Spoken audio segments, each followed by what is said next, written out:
The first thing I heard when I woke up from my hip surgery wasn't the steady beep of machines or a nurse asking how I felt.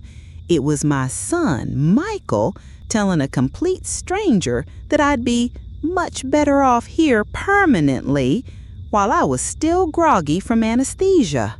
Y'all, I'm telling you right now, those words hit me like a freight train going full speed through downtown Atlanta. Here I was, 72 years old, just coming out of what the doctor said was a routine procedure, and my own flesh and blood was already planning to ship me off like yesterday's garbage. I'm Dorothy, by the way, and I've lived in the same house in Marietta, Georgia for 43 years.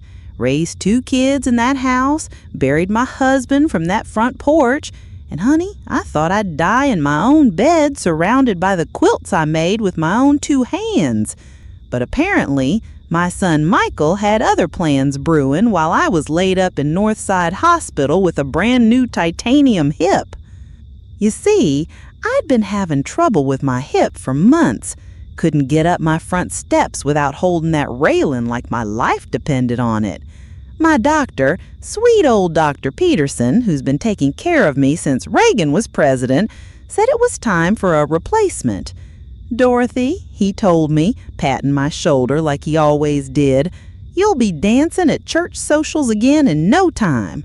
I believed him, sweetie. I truly did. What I didn't know was that while I was trusting the process, my son was making phone calls I never knew about. The surgery went fine, or so they told me. When I started coming around from that anesthesia, everything felt fuzzy, like looking through cheesecloth. My mouth was dry as dust, and my hip felt like someone had taken a sledgehammer to it. But honey, that physical pain was nothing compared to what I heard next. Michael was standing right there by my bedside, and I mean right there, talking to some woman in a navy blue suit like I wasn't even in the room. She's been falling a lot, he was saying, and y'all, that was the first lie that made my blood pressure spike. I hadn't fallen once. Not once. I was careful, sure, but falling? That boy was making things up out of thin air. The house is too much for her now, he continued, and honey, I wanted to sit up and give him a piece of my mind, but my body felt like it was made of wet concrete. The woman, turns out she was from Sunset Manor Nursing Home, was nodding along like everything he said was gospel truth. "We have a lovely room available," she said in this sugary sweet voice that made my skin crawl. "She'll have round-the-clock care, and you won't have to worry about her anymore." "Won't have to worry about me? Sweetie, I'd been taking care of myself just fine, thank you very much. I was still driving to Kroger twice a week, still making my famous peach cobbler for the church bake sale, still beating the pants off Mrs. Henderson in our weekly Scrabble games." I tried to speak, tried to tell them both they were out of their ever-loving minds, but all that came out was this weak little croak. Michael looked down at me with this fake concerned expression, the same look he used to give me when he was 12 and had broken something expensive. "Hey, Mom, you're awake," he said, like butter wouldn't melt in his mouth. "Don't worry about anything, okay? I'm taking care of everything." Taking care of everything? Those words should have been comforting, but honey, they sent chills down my spine colder than a December morning in the mountains. Something in his tone, something in the way his eyes wouldn't quite meet mine, it all felt wrong, dead wrong. Before I tell you what happened next, and sweetie, this part is going to absolutely shock you. If you're loving this story, smash that subscribe button and hit that bell. You know I get so excited when I see y'all in the comments. Speaking of which, what state are you calling home right now? Drop it down below. And honey, tell me, have you ever had family make decisions about your life without asking you first? Because your stories help me know I'm not alone in this crazy world. Now let me tell you what I discovered next, because what Michael did was about to backfire in the most beautiful way. The next few days in the hospital were a blur of physical therapy, pain medication, and Michael showing up every morning with that same fake smile and a fresh batch of lies for the nurses. "She's so confused lately," I heard him tell Nurse Patricia, a sweet young thing that reminded me of my granddaughter. "Sometimes she doesn't even recognize me." Y'all, I wanted to throw my water pitcher right at his lying head. I recognized him just fine. I recognized him as the ungrateful son who was trying to put me away like a broken-down car. But here's the thing about being 72 years old, sweetie. You learn to keep your mouth shut and your ears open when people think you're not paying attention. And honey, was I ever paying attention? Every phone call Michael made from my hospital room, every hushed conversation with doctors and social workers, every form he signed without showing me first, I was cataloging it all in my mind like evidence in a court case. On my 5th day in the hospital, Dr. Peterson came by for his morning rounds. Now, Dr. Peterson had been my physician for 28 years, and that man knew me better than I knew myself sometimes. He took one look at Michael, sitting there in his expensive suit. When did my son start wearing suits to visit his mother in the hospital? And then looked at me with those kind blue eyes of his. "Dorothy," he said, pulling up a chair right next to my bed, "how are you feeling about going home tomorrow?" Home. That word made my heart sing like a choir of angels. But before I could answer, Michael jumped in faster than a cat on a June bug. "Actually, Dr. Peterson, we've decided it would be best if Mom went directly to Sunset Manor for extended care. The stairs in her house are just too dangerous now." Extended care? Like I was some kind of invalid who couldn't butter her own toast. Dr. Peterson's eyebrows went up so high they almost disappeared into his hairline. "Extended care?" he repeated, looking back and forth between Michael and me. "Dorothy, is this what you want?" And honey, that was the first time in 5 days that anybody had asked me what I wanted. I could have kissed that sweet old doctor right on his bald head. "Dr. Peterson," I said, and my voice was stronger than it had been all week.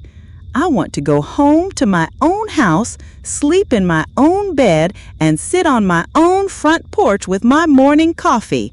I don't want to go to any nursing home, extended or otherwise."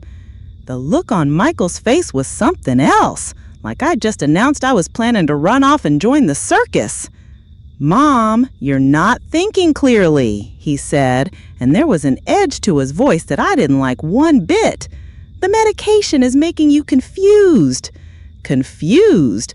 I'd never been less confused in my entire life. I was starting to see exactly what was happening here, and it was making me madder than a wet hen. Dr. Peterson looked at me for a long moment, then at Michael, then back at me. "Dorothy, you are mentally competent. Your surgery was successful, and there's no medical reason you can't return home with some physical therapy. If you want to go home, that's your right." Bless that man's heart. He had just thrown Michael's whole plan right out the window. And sweetie, you should have seen my son's face turn 3 different shades of red. But Michael wasn't giving up that easy. What if she falls? What if something happens and no one's there to help her? I can't be checking on her every day. I have a business to run, a family to think about. Apparently, I wasn't part of that family anymore. That hurt worse than my hip ever did, y'all. That cut me right to the bone. "I'll be fine," I told them both, and I meant it. I've been taking care of myself for 6 years since your daddy died, and I can keep doing it. But even as I said those words, I could see the wheels turning in Michael's head. He was planning something, and whatever it was, it wasn't going to be good for me. That evening, after Dr. Peterson had officially cleared me for discharge the next morning, Michael stayed late. Too late. The visiting hours were over. The hallways were quiet, and most of the other patients were settling in for the night. He pulled his chair right up close to my bed, closer than he'd been all week. And when he spoke, his voice was low and serious. "Mom, I need you to listen to me," he said. And there was something in his tone that made my skin crawl like ants were marching up my arms. "The house is too much for you now. You're 72 years old. You just had major surgery and you're living alone in a 2-story house that's falling apart around you." Falling apart? My house was not falling apart. Sure, it needed a fresh coat of paint and maybe some new gutters, but it was solid as the day it was built. "The house is fine, Michael," I said, but he held up his hand like he was stopping traffic. "It's not fine, Mom. The roof leaks, the furnace is ancient, and those stairs are a death trap waiting to happen. What if you fall down them? What if you break your other hip, or worse?" He leaned in even closer, and honey, his breath smelled like coffee and something else I couldn't quite place. Something that reminded me of the way your daddy used to smell when he'd been drinking, though I'd never known Michael to touch a drop. "I won't fall," I said, but my voice sounded smaller than I wanted it to. Something about the way he was talking, the way he was looking at me, was making me feel like a child being scolded. "You can't promise that," he said, and now his voice was getting louder, more insistent. "And I can't live with myself if something happens to you. The nursing home is the right choice, Mom. It's the safe choice. You'll have nurses around the clock, 3 meals a day, activities to keep you busy. You might even make some friends your own age." Friends my own age. I had friends, thank you very much. I had my church ladies, my neighbors, my weekly Scrabble group. I had a life, a real life, not some manufactured community in a sterile building that smelled like disinfectant and despair. "Michael, honey," I said, reaching out to touch his hand. "I appreciate you worrying about me. I truly do. But I'm not ready for a nursing home. I'm not ready to give up my independence. Can't we try some other options first? Maybe a cleaning lady once a week or one of those medical alert systems?" I was grasping at straws, trying to find some middle ground that would satisfy his concerns without destroying my life. But he pulled his hand away from mine like I'd burned him. "There are no other options, Mom. I've already signed the papers. You're going to Sunset Manor tomorrow afternoon, right after they discharge you from here." Already signed the papers? Y'all, those words hit me like a slap across the face. He'd already decided my fate without even consulting me. "You can't do that," I whispered, but even as I said it, I had a sinking feeling that maybe he could. Maybe while I was lying in this hospital bed trusting him to take care of things, he'd been busy taking care of things in ways I'd never imagined. "You're my next of kin, Mom. I'm your power of attorney. I can, and I did." Power of attorney. Those words made my blood run cold. Yes, I'd signed those papers years ago, back when your daddy was sick and we needed someone to handle our affairs if something happened to us both. But I never thought, never in my wildest dreams, that Michael would use that power against me like this. "That's for if I'm incapacitated," I said, my voice getting stronger as my anger started to build. "I'm not incapacitated, Michael. I'm sitting here talking to you, making perfect sense and telling you I don't want to go to a nursing home." He stood up then, and for a moment he looked so much like his father that it took my breath away. But where your daddy had been kind and gentle, Michael's face was hard, determined. "You're going, Mom. The decision's been made. I suggest you try to make the best of it." And with that, he walked out of my room, leaving me alone with the sound of my own heart breaking. I didn't sleep a wink that night, sweetie. I lay in that narrow hospital bed staring at the ceiling, trying to figure out how my own son, the baby I rocked to sleep for the first 3 years of his life, the little boy who used to crawl into bed with me during thunderstorms, had turned into a stranger who could dispose of me like I was nothing more than an inconvenience. But more than that, I was trying to figure out what to do about it, because power of attorney or not, I wasn't going down without a fight. I'd lived through too much, survived too much to let anyone, even my own flesh and blood, decide how my story was going to end. The next morning came too soon and not soon enough, if that makes any sense. The nurses were bustling around, getting me ready for discharge, and I was playing along like the good little patient they expected me to be. But inside, my mind was racing faster than a greyhound of the track. I needed a plan, and I needed it fast.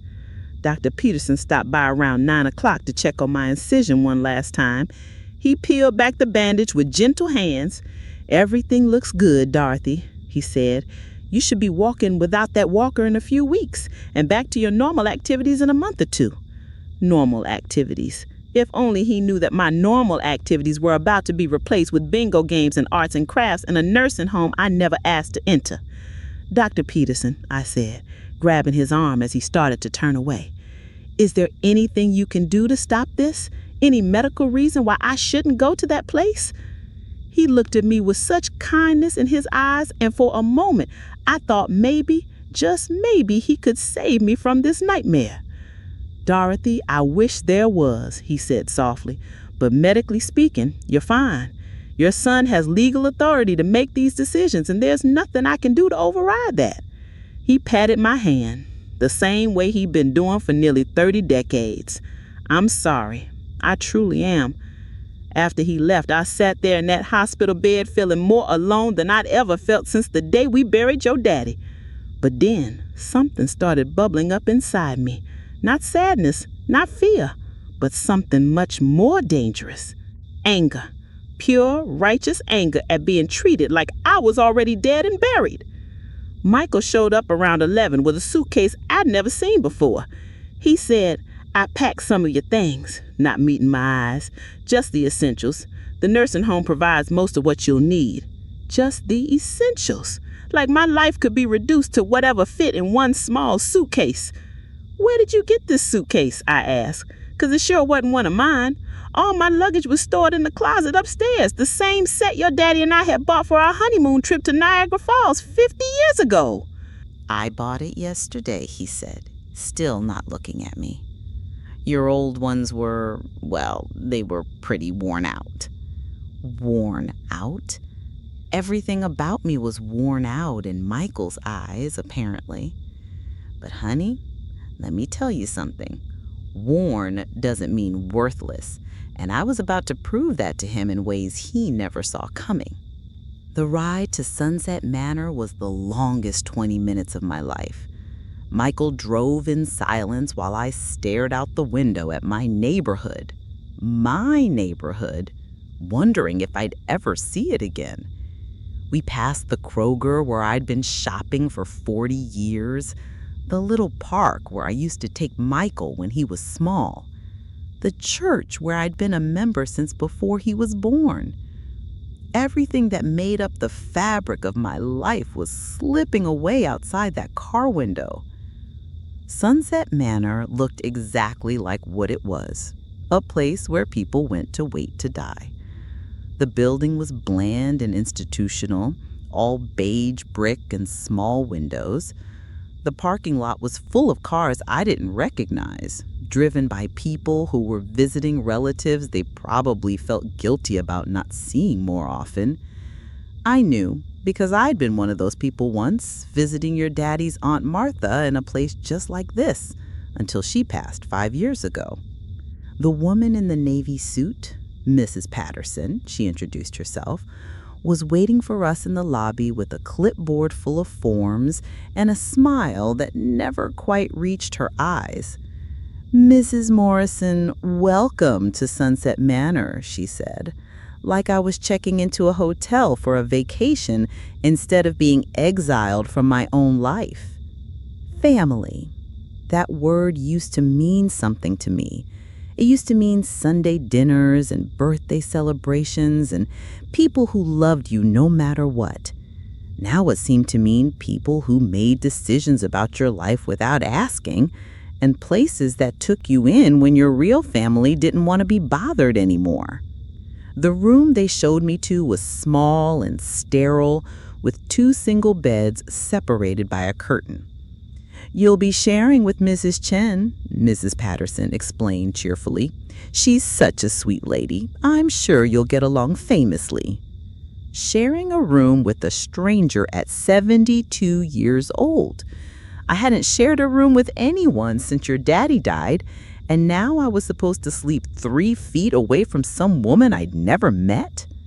"Where are the rest of my things?" I asked Michael as he set my pathetic little suitcase on one of the beds. "My photos, my quilts, my good china. The things that made a place feel like home. the things that made life worth living. "We'll bring more later," he said, but something in his voice told me that later might never come. "You need to get settled in first, see what you actually need." What I actually needed was to be back in my own house, in my own bed, surrounded by 50 years of memories and possessions that told the story of my life. Mrs. Patterson handed me a schedule of activities: chair exercises at 9, crafts at 10:30, lunch at 12, bingo at 2. My days were now planned out for me in neat little blocks, like I was in kindergarten instead of being a grown woman with 7 decades of life experience. "We'll let you get settled in," Mrs. Patterson said, herding Michael toward the door. "Dinner is at 5:30, and tomorrow we'll introduce you to all your new friends." New friends! As if friendship was something you could manufacture on a schedule, like meals or medication. After they left, I sat on that narrow bed in that sterile room and let the full weight of what had happened settle over me. My son had stolen my life. Not quickly, like a burglar in the night, but slowly and legally, using my trust in him as the weapon that cut me off from everything I'd ever known or loved. But as I sat there, something else started to settle over me too. A determination I hadn't felt in years. If Michael thought he could just tuck me away in this place and forget about me, he had another thing coming. I might be 72, I might have a brand new hip, but I still had my wits about me. And honey, I was going to use every single one of them to figure out what he was really up to. Because the more I thought about it, the more convinced I became that this wasn't just about him worrying about my safety. Nobody goes to this much trouble, spends this much money just out of concern. There had to be something else. Something he wasn't telling me. And whatever it was, I was going to find out.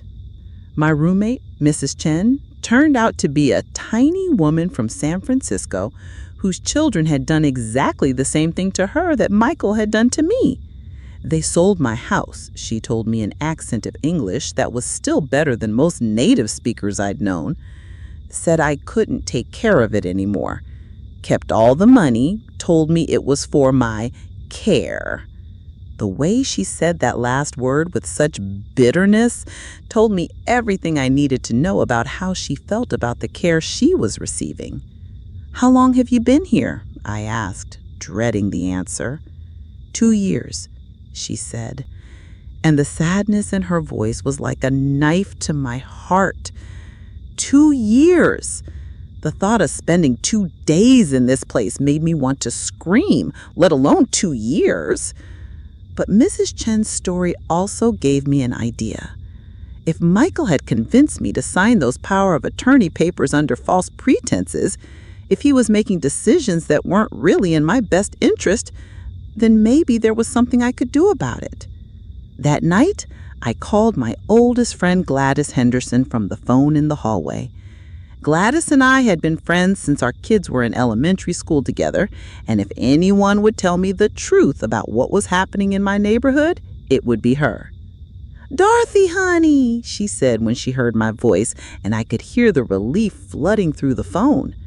"Where in the world are you? I've been calling your house for days, and Michael keeps telling me you're recovering and can't come to the phone." Recovering. Another one of his lies. "I'm in a nursing home, Gladys," I said, and saying those words out loud made them feel even more real and horrible. Michael had me moved here straight from the hospital. Says it's temporary, but I'm not so sure. There was a long pause on the other end of the line, and when Gladys spoke again, her voice was different, careful. "Dorothy, honey, there's something you need to know. Something strange has been happening at your house."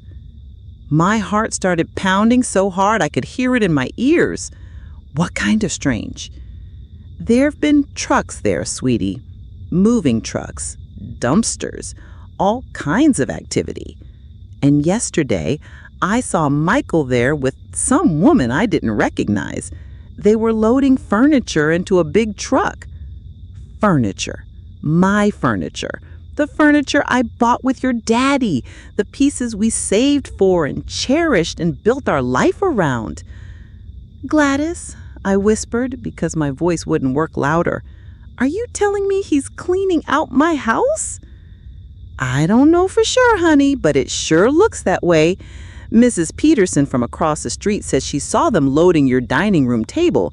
You know, the one with the carved legs that your mother gave you? She asked Michael what was happening, and he told her you decided to downsize permanently. Permanently. There was that word again.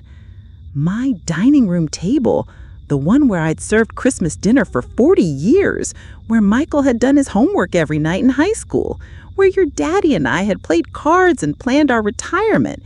It was gone, just gone, like it had never mattered at all. There's more, Gladys continued, and I could tell she didn't want to say whatever came next. I saw them loading boxes and boxes of what looked like your personal things. Photo albums, your hope chest, even those quilts you made. Honey, I wanted to march over there and ask what the hell he thought he was doing, but Ralph said it wasn't our business. My quilts. The quilts I'd spent years making, one for each grandchild I'd hoped to have someday, one for Michael and his wife when they got married, one for myself that told the story of my life in fabric and thread. Those quilts were my legacy, my art, the thing I'd planned to pass down through generations. And now they were probably in some storage unit or, worse, thrown away like garbage. Gladys, I need you to do something for me, I said, and my voice was steadier than I felt. I need you to call Lawyer Peterson. Remember him? He handled our wills a few years back. Tell him Dorothy Morrison needs to see him as soon as possible, and tell him it's about my son abusing his power of attorney. Oh, honey, she said, and I could hear her starting to cry. I should have done something sooner. I should have called the police when I saw those moving trucks. You couldn't have known, I told her, though part of me wished she had called someone, anyone, who might have stopped this from happening. But now we know, and now we're going to do something about it. After I hung up, I sat in that hallway for a long time, staring at the institutional green walls and thinking about everything I'd lost in just 1 week.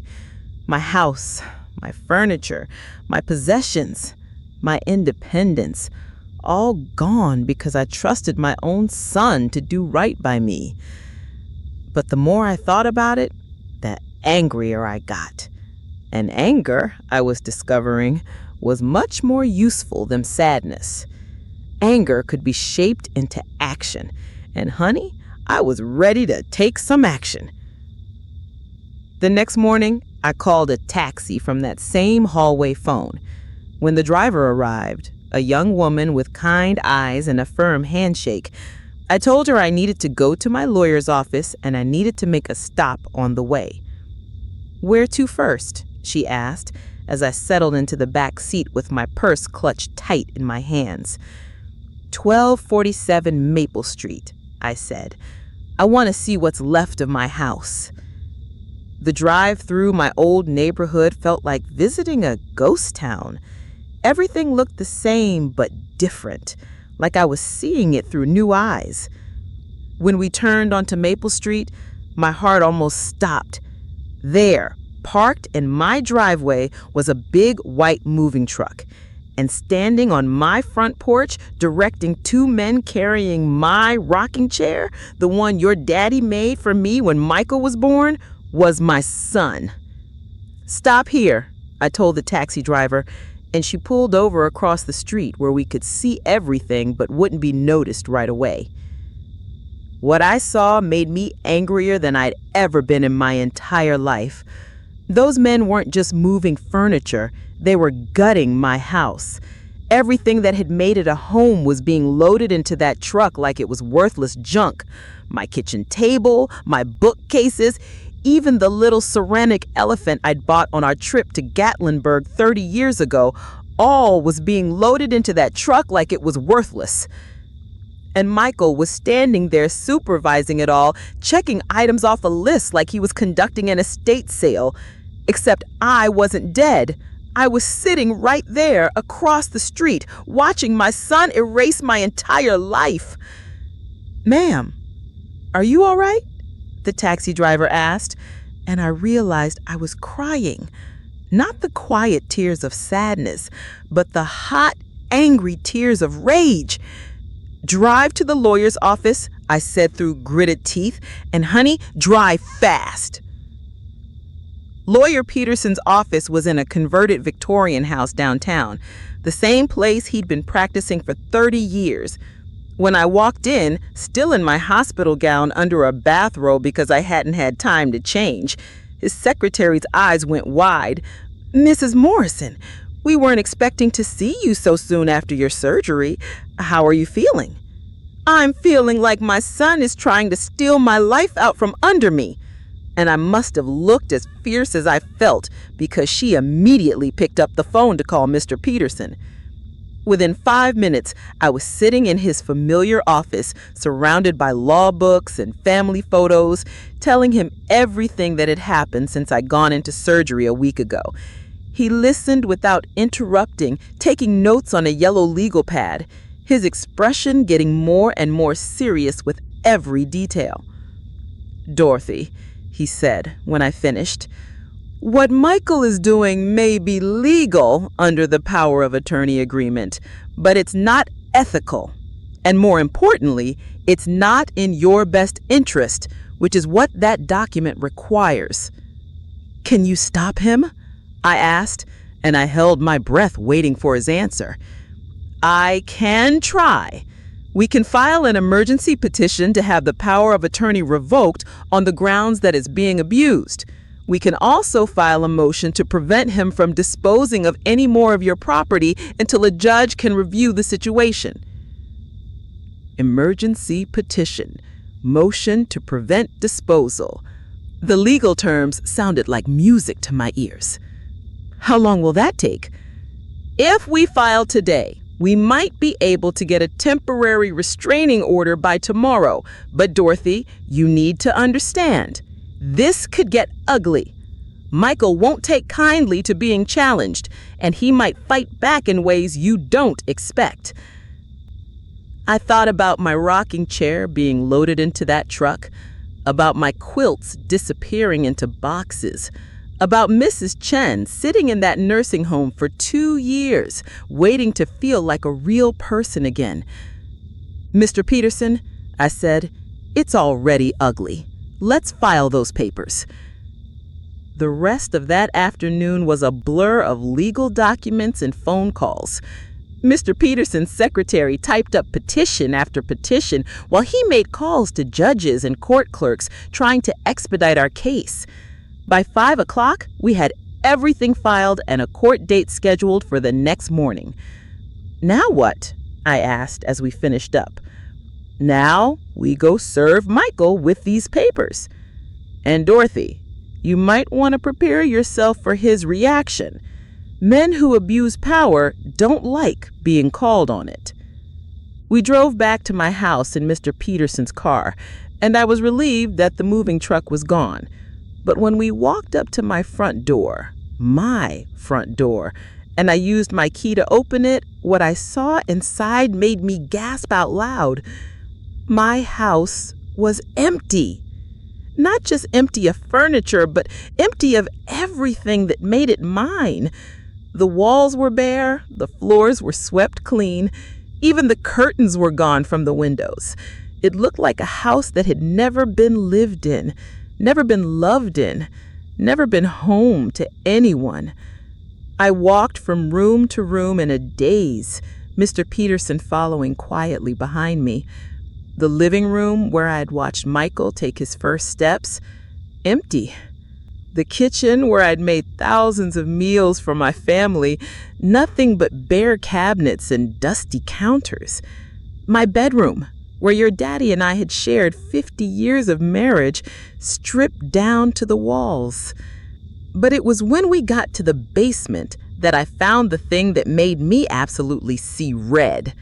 There, scattered across the concrete floor like garbage, were dozens of my photographs. Pictures of Michael as a baby, family Christmas mornings, your daddy in his army uniform, my parents on their wedding day. All of it just thrown down there like trash. He kept the frames and threw away the pictures, I said, my voice barely a whisper. Mr. Peterson bent down and started gathering up the photographs, handling them like they were made of gold. "We'll use this as evidence," he said grimly. "A man who's acting in your best interest doesn't throw away your family photos." When Michael finally showed up an hour later, probably wondering why there were strange cars in his driveway, he found us in what used to be my living room, surrounded by boxes of rescued photographs and legal documents. The look on his face when he saw me standing there was something between shock and pure rage. "Mom, what are you doing here? You're supposed to be at Sunset Manor. How did you even get out?" Like I was a prisoner who had escaped instead of a grown woman visiting her own house.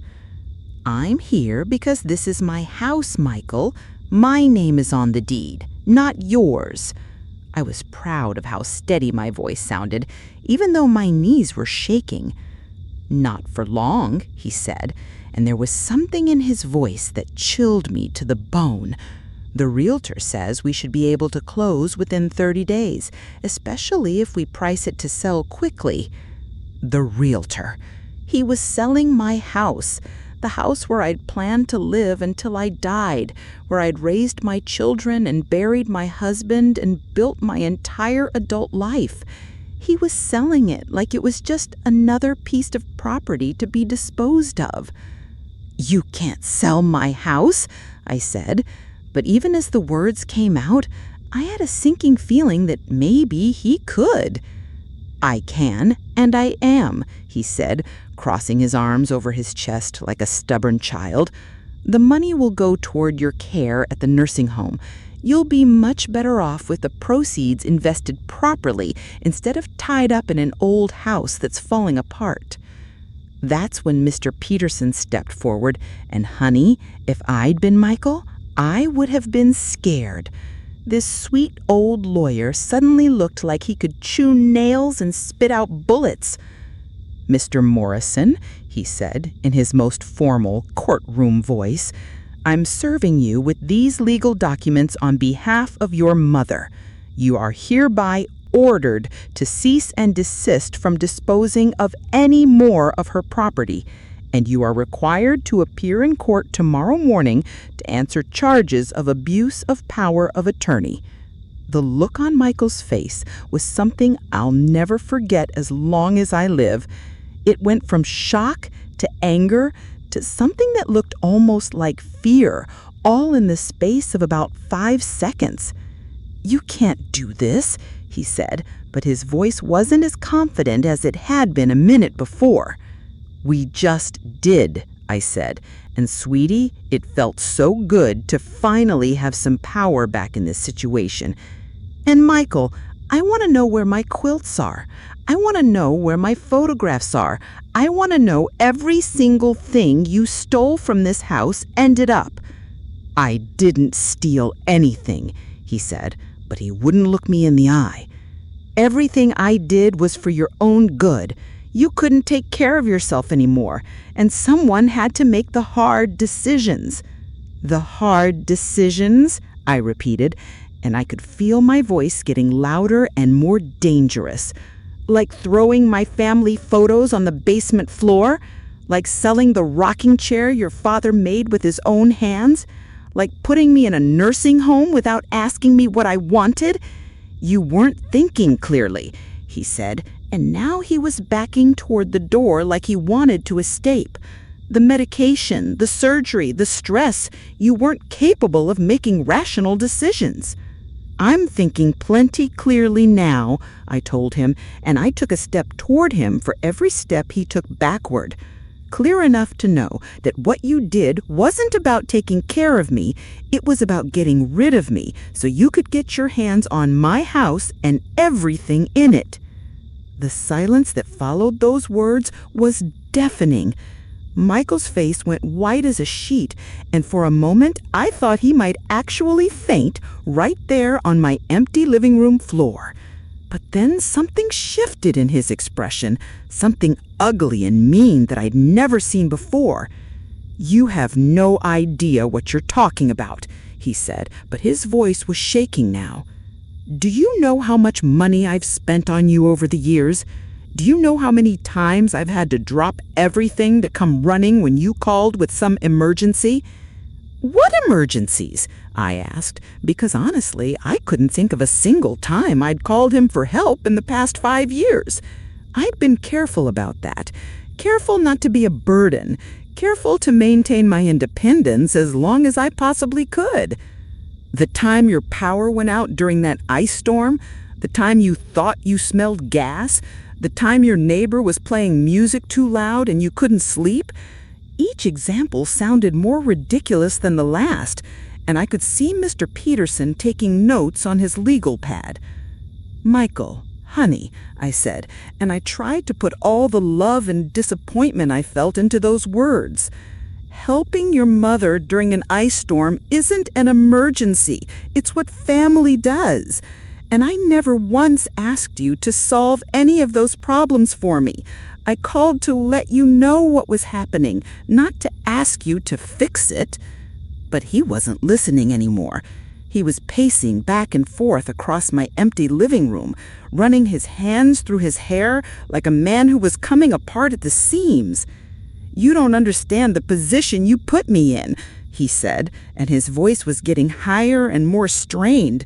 "Sarah keeps asking when we're going to be able to buy a bigger house. The kids need college funds, and I've got a business to run. I can't be worried about you falling down the stairs or forgetting to turn off the stove." Sarah, his wife. I always wondered what she thought about all this, whether she was pushing him to get rid of me or if this was all his idea. And college funds, that caught my attention like a fishhook. "College funds?" I asked. "The kids are smart, Mom, really smart. Jenny's going to need at least $60,000 for the kind of school she wants to attend, and Tommy's only 2 years behind her. Do you have any idea what college costs these days?" He was talking faster now, like words were spilling out of him that he couldn't control. $60,000. I thought about my house, the house that your daddy and I had paid off 20 years ago, the house that was probably worth close to $200,000 in today's market. I thought about my savings account, the one that I'd been carefully building for 40 years, the one that had my name on it and nobody else's. "Michael," I said, and my voice was very quiet and very dangerous. "Exactly how much of my money have you already spent?" The look on his face told me everything I needed to know before he said a word. Guilt, panic, and something that looked like a trapped animal realizing the cage door had just slammed shut. "It's not what you think," he said, but he was backing toward the door again. "I've been managing your investments, making sure your money was working for you instead of just sitting in some low-interest savings account. Managing my investments." With a sinking heart, I realized that Michael had been in control of my finances for longer than I had thought. "What investments?" I asked. "The stock portfolio I set up for you last year, the bonds, the mutual funds. It's all been growing, Mom, making you money you never would have had otherwise." But something about the way he said it, the way his eyes kept darting toward the door, made me think those investments might not be doing as well as he claimed. Mr. Peterson cleared his throat, and when he spoke, his voice was ice cold. Mr. Morrison, I'm going to need to see documentation of all these investments, bank statements, transaction records, everything. And I'm going to need to see them before we walk into that courtroom tomorrow morning. You can't demand that, but he didn't sound very confident about it. Actually, I can, Mr. Peterson replied. When you accepted power of attorney for your mother's affairs, you accepted a legal responsibility to act in her best interest and to maintain accurate records of all financial transactions. If you can't produce those records, that's a serious problem. Michael looked like he was going to be sick. The records they're at home, in my office. I can get them to you tomorrow before the hearing. You'll get them to me tonight, Mr. Peterson said firmly. I'll be in my office until 9 o'clock, and I expect to see every document related to your mother's finances on my desk before then. After Michael left, practically running out the door like his pants were on fire, Mr. Peterson and I sat on the floor of my empty living room going through the photographs we'd rescued from the basement. Each picture was like a little piece of my heart that had been torn out and thrown away, and putting them back together felt like putting myself back together too. "Dorothy," Mr. Peterson said as he handed me a picture of Michael's high school graduation, "I have to ask you something, and I need you to be completely honest with me. How much money should be in your accounts right now?" I thought carefully, adding up the savings account, the checking account, the certificates of deposit, and the small inheritance I'd received when my sister passed 2 years ago. "Around $87,000, I said. "Maybe $90,000 with interest." He wrote that number down on his legal pad, and then he looked at me with the most serious expression I'd ever seen on his kind face. "Dorothy, I need you to prepare yourself for the possibility that some or all of that money might be gone." Gone. The word hit me like a physical blow. That money represented 40 years of careful saving, of buying generic groceries and used cars and making my own clothes so I could put a little bit away every month. It was supposed to be my security, my safety net, the thing that would take care of me if I ever couldn't take care of myself. How could it be gone? I asked, though deep in my heart, I was starting to understand. Investment fraud is more common than you'd think, especially when family members are involved. They start with good intentions, or at least they tell themselves they do, but then their own financial pressures start mounting, and it becomes easy to justify borrowing just a little bit here and there. Borrowing. Like taking my money without asking was just a loan that he'd somehow pay back someday. But the power of attorney doesn't give him the right to use my money for his own expenses, does it? Absolutely not, Mr. Peterson said firmly. Power of attorney means he's supposed to manage your money for your benefit, not his. If he's been using your funds for personal expenses, his children's education, his own debts, anything like that, it's theft, plain and simple. Theft. My own son was a thief. The baby I'd rocked to sleep was now stealing from the woman who'd given him life. I sat there on that hard floor surrounded by scattered photographs and tried to understand how we'd gotten to this point. "What happens now?" I asked. "Now we wait to see what documents he brings me tonight, and tomorrow we present our case to the judge.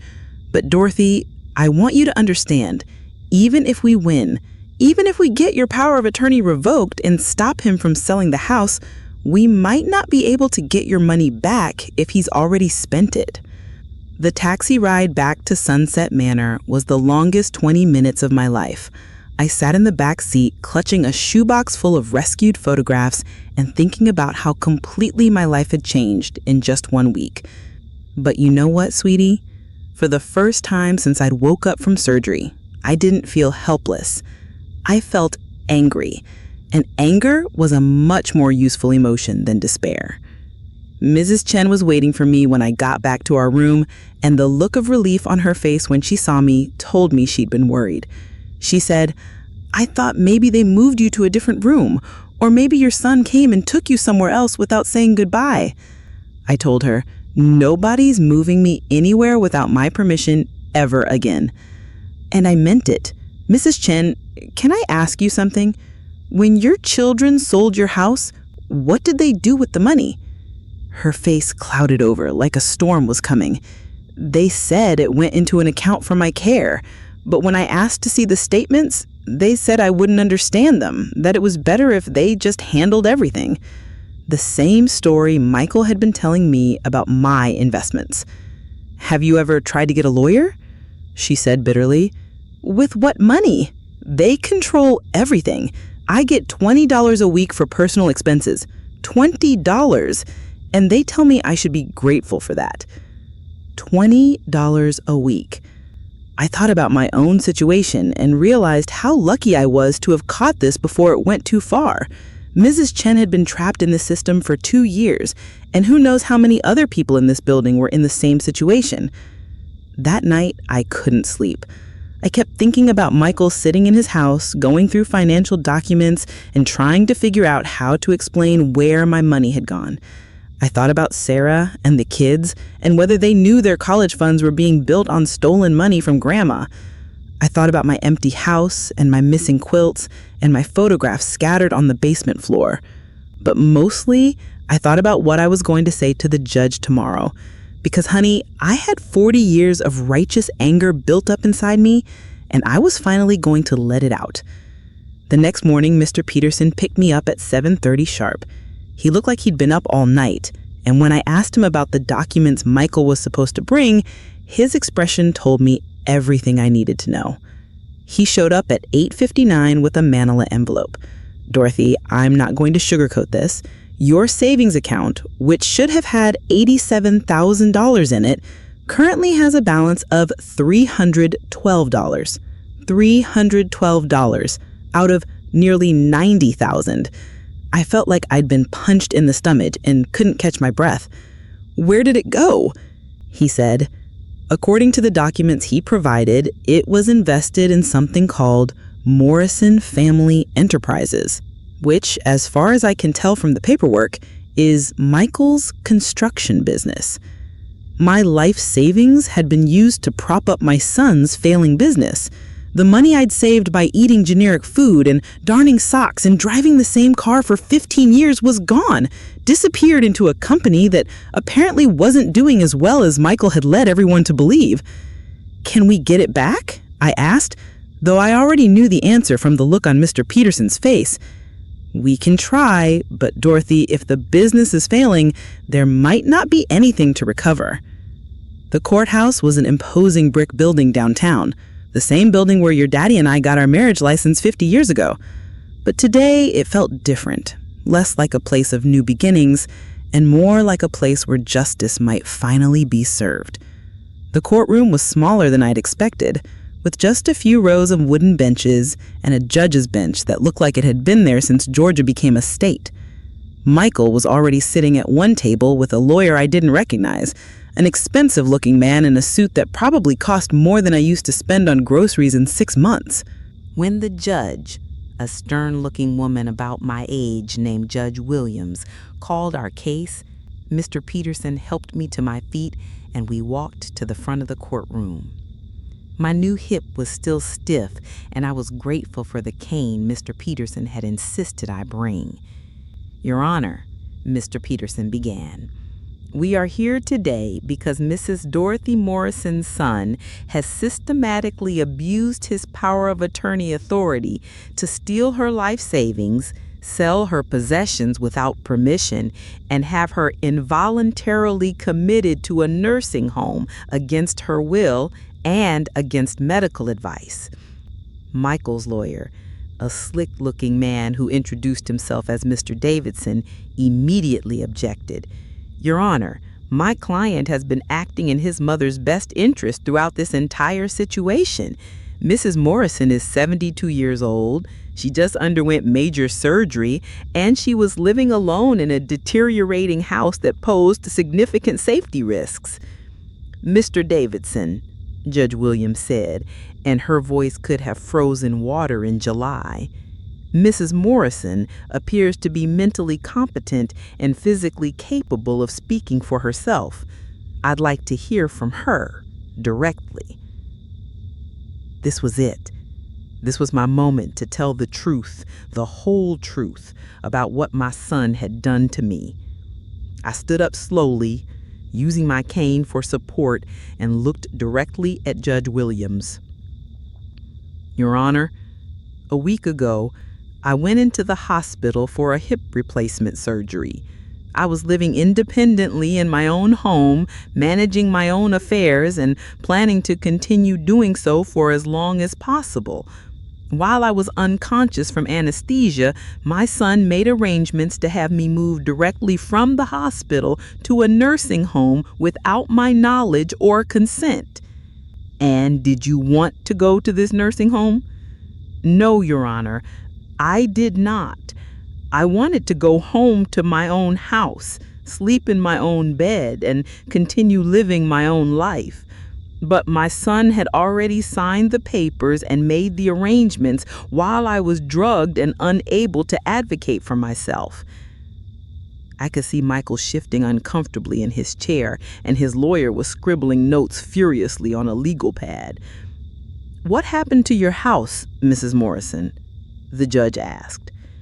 While I was in the nursing home, my son hired movers to empty it completely. All of my furniture, my personal possessions, my family photographs, my quilts that I'd made over 40 years, everything was removed without my permission. He threw my family photos on the basement floor like garbage and kept the frames. Judge Williams' eyebrows went up at that detail, and she made a note on her own legal pad. And what was the stated reason for these actions? He said the house was too dangerous for me to live in, that I couldn't take care of myself anymore, and that I needed professional care.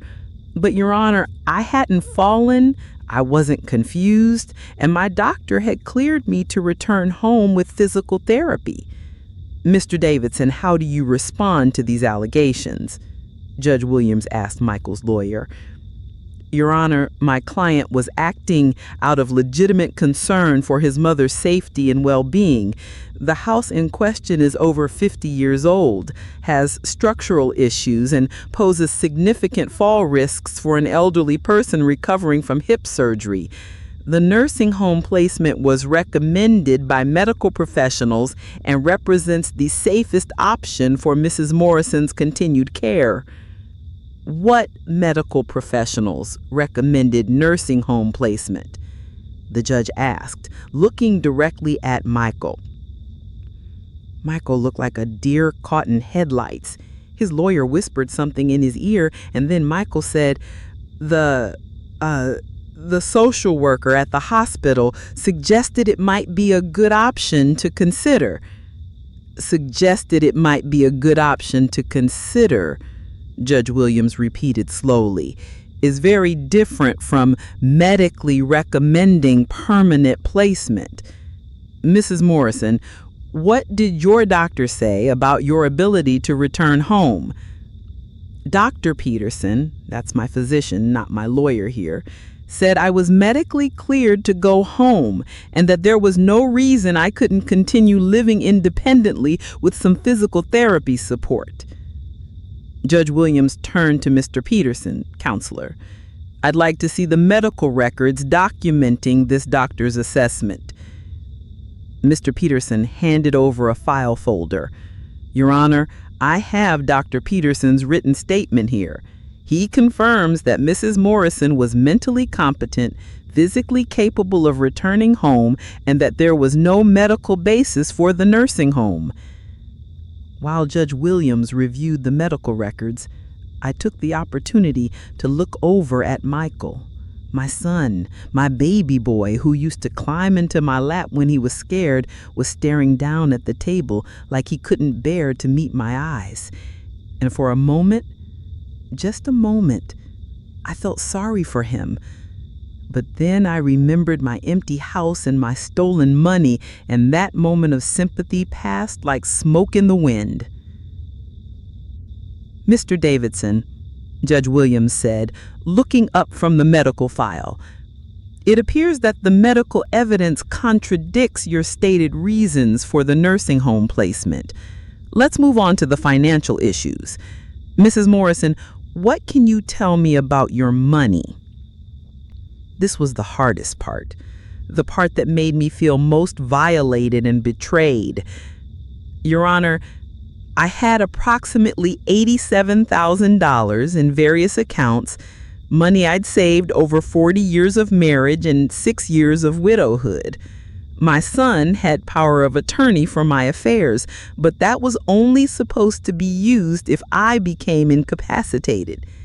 And how much of that money remains in your accounts now? $312, I said, and saying it out loud made it feel even more devastating than it had been in my lawyer's office. $312, Judge Williams repeated, and I could hear the shock in her voice. $312. Mr. Davidson, where did the other $86,000 go?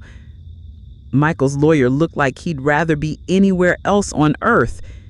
Your Honor, my client invested Mrs. Morrison's funds in Morrison Family Enterprises, a construction business, with the intention of growing her assets for her long-term care needs. Without her knowledge or consent, the power of attorney gave him the authority to make investment decisions on her behalf. Judge Williams looked at Michael directly for the first time since the hearing started. Mr. Morrison, let me make sure I understand this correctly. While your mother was unconscious from surgery, you arranged to have her moved to a nursing home against her wishes and against medical advice. You then emptied her house of all of her personal possessions without her permission, and you used her power of attorney to invest her entire life savings in your own failing business, also without her permission. Is that an accurate summary? Michael just nodded, looking like he wanted to disappear into the floor. Your Honor, Mr. Davidson said, trying to salvage something from this disaster. My client's intentions were good. He was trying to provide for his mother's care while also attempting to grow her assets. Mr. Davidson, Judge Williams said, and her voice was sharp enough to cut glass. The road to hell is paved with good intentions. What your client did was not investment management. It was theft, pure and simple. He stole his mother's money, stole her belongings, and stole her independence, all while she was vulnerable and unable to protect herself. She turned to me, and for the first time since this nightmare began, I felt like someone in authority was actually listening to me and believing what I had to say. Mrs. Morrison, what would you like to see happen here today? Your Honor, I want my power of attorney revoked immediately. I want my son ordered to return my possessions, the ones he hasn't already sold or thrown away.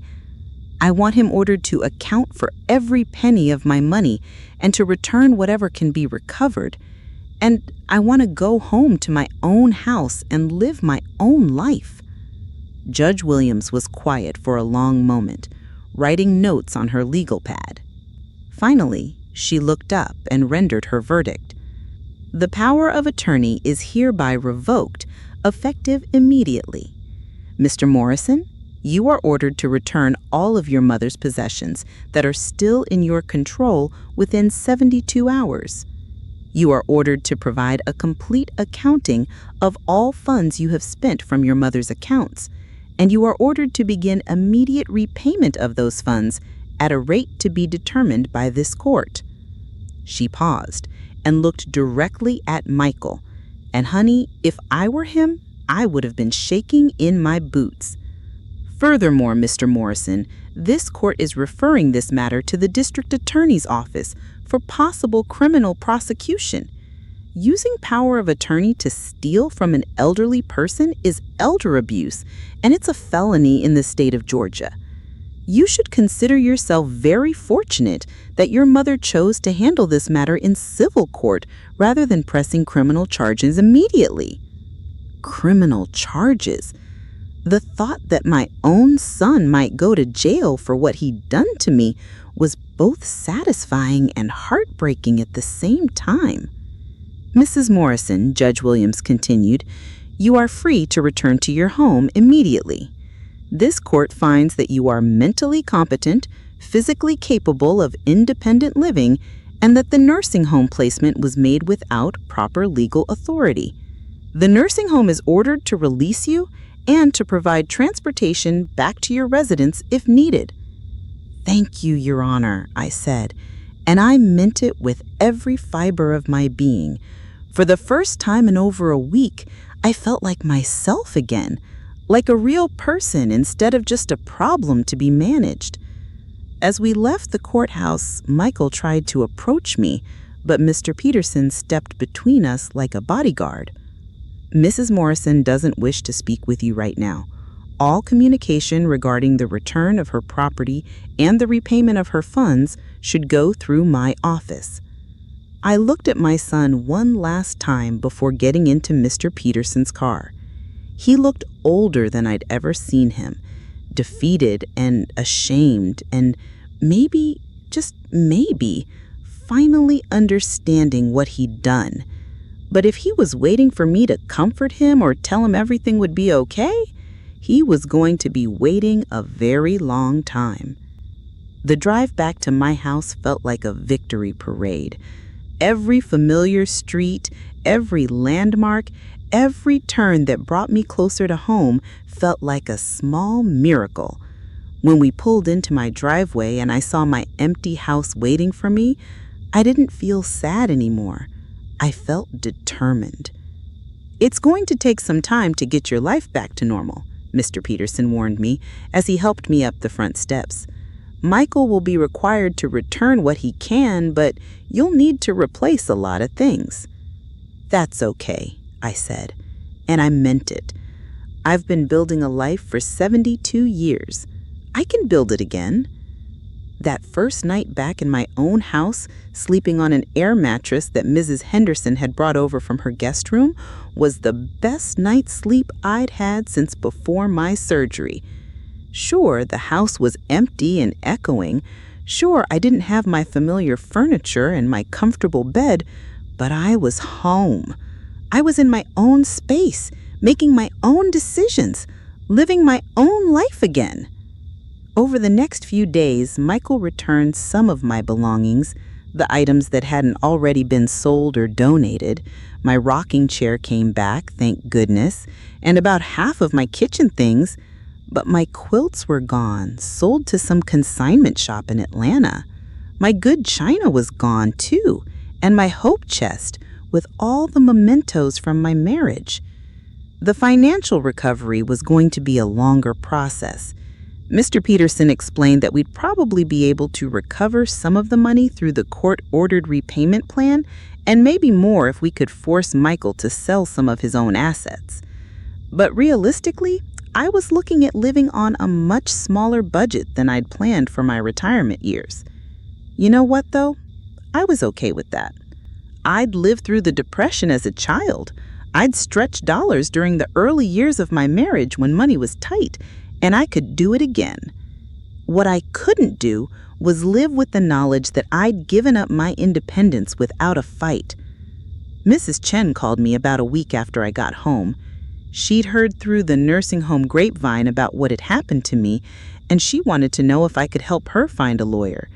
She said, "If you can get your life back, maybe I can get my life back too." That's when I realized that what had happened to me wasn't unique. All over the country, there were probably thousands of older adults being warehoused in nursing homes against their will, having their money stolen by family members who were supposed to be protecting them. And most of them didn't know they had any recourse, didn't know they could fight back. So I started fighting back for them too. I called the local news station and told my story. I contacted the state attorney general's office and asked them to investigate nursing home practices. I started attending city council meetings and speaking out about elder abuse and the need for better oversight of power of attorney arrangements.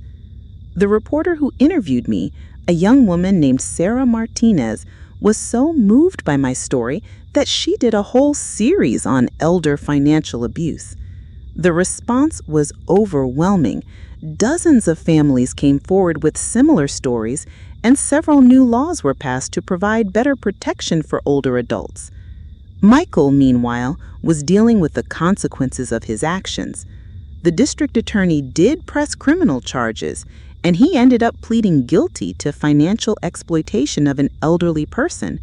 He got 2 years probation and was ordered to pay full restitution, which meant he had to sell his house and most of his business assets. I wish I could say I felt sorry for him, but mostly I just felt tired. Tired of being disappointed by the person I'd loved most in the world. Tired of having to rebuild my life at an age when I should have been enjoying the fruits of 40 years of hard work. But you know what I wasn't tired of? I wasn't tired of fighting for myself and for other people like me. 6 months after my court victory, I started a support group for older adults who had been victimized by financial abuse. We met every Tuesday at the community center, sharing our stories and helping each other navigate the legal and emotional challenges of recovery. Mrs. Chen was one of our first members after she successfully challenged her own children's control over her finances. It took 8 months and cost her most of her remaining savings in legal fees, but she was finally able to move out of Sunset Manor and into a small apartment near Chinatown. The first time she cooked her own meal in her own kitchen after 3 years of institutional food, she cried tears of pure joy. One Tuesday evening, about a year after everything started, I was setting up chairs for our support group meeting when I looked up to see Michael standing in the doorway of the community center. He looked older, grayer, more humble than the arrogant man who had tried to control my life. "Mom," he said, and his voice was different too, smaller somehow, less sure of itself. "Can we talk?" I looked around the room at the other members of our group, Mrs. Chen arranging cookies on a plate, Mr. Williams reviewing legal documents with another victim, Mrs. Patterson practicing the speech she was going to give to the state legislature about power of attorney reform. These people had become my real family, the people who understood what it meant to have your life stolen from you and to fight to get it back. "Michael," I said, and my voice was calm and steady and completely sure of itself. "I'm exactly where I need to be, doing exactly what I need to be doing. If you want to be part of my life again, you're going to have to prove that you understand what family really means." He stood there for a moment longer, and I could see him struggling with whether to say something else or just leave. Finally, he nodded once and walked away, and I turned back to helping my real family prepare for another evening of healing and empowerment. Y'all, I'm not going to lie to you. What Michael did to me changed me forever. It broke something in me that could never be fully repaired, because the trust between a mother and her child is supposed to be sacred, and once that's broken, it can't be put back together like it was before. But it also taught me something important about my own strength. At 72 years old, when everyone expected me to go quietly into that nursing home and disappear, I found my voice and I used it. I fought for myself when no one else would, and I won. Not completely. I'll never get back all the money he stole, and I'll never get back some of the possessions that were truly irreplaceable. But I got back the most important thing of all, my right to live my own life on my own terms. And now, every Tuesday night, I help other people find their voices too. Because, honey, it's never too late to fight for yourself, and it's never too late to discover just how strong you really are. The people who think they can push us around because we're older, because we're vulnerable, because we're supposed to be grateful for whatever scraps of dignity they're willing to give us, they have another thing coming. We're not going quietly anywhere. We're not disappearing into institutions to make other people's lives more convenient. We're not handing over our money and our independence just because someone with a fancy title or a legal document thinks they know what's best for us. We're fighting back, one story at a time, one legal victory at a time, one Tuesday night meeting at a time. And sweetie, we're winning. Because at the end of the day, respect isn't something you stop deserving just because you get older. Independence isn't something you give up just because someone else thinks it would be easier. And dignity isn't something anyone else gets to take away from you, not even your own children. I'm Dorothy Morrison, I'm 73 years old, and I'm still here, still fighting, still refusing to be invisible. And honey, I'm just getting started.